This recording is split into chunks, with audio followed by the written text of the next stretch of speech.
Él es mi hijo Gerson. This is my son Gerson. He was 19 and studied architecture. Marisela Orozco's mantelpiece is in fact a shrine to her two murdered sons, a place where she can at least keep their ashes close to her. 3 years ago, the eldest, Gerson, was kidnapped.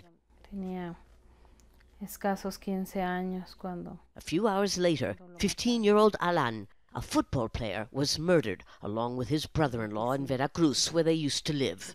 Even though the family paid the ransom to get Gerson back, he was never returned. Eventually, the remains of Marisela's eldest son were found in a mass grave, along with 190 other missing people. Y yo vivía con la esperanza de... I thought one day I would find Gerson. The only thing I have of him now is his skull and a piece of hip and leg, because those monsters chopped them all to pieces. There's no peace for the families of the more than 30,000 Mexicans who were murdered last year, and the equal number who are still missing, records that are expected to be surpassed this year. But there is another type of crime that is also destroying Mexico. This is what's left of a school that collapsed during last September's earthquake here in Mexico City. And these little angels represent the 19 children who were crushed to death when a structure that was built illegally by the school's owner fell on top of them. She had apparently paid off local officials to turn a blind eye to the building code. The victims' parents say that they died not because of the earthquake, but because of corruption, a phenomena that is spreading like a disease throughout Mexico, impacting almost every aspect of life.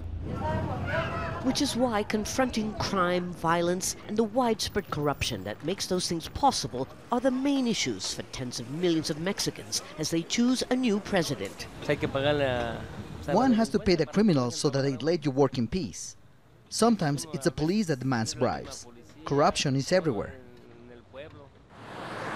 The NGO Mexicans Against Corruption and Impunity says that corruption costs the poorest 35% of their income, putting poverty and violence in a vicious circle. And when you start hitting the economy with those levels of violence and those levels of corruption, of course nobody's gonna want to invest, and that's where you perpetuate and you have more inequality, more poverty, and of course more crime. There's neither a silver bullet nor a presidential candidate with serious proposals to turn the tide. And yet, like millions of Mexicans, Marisela hasn't given up.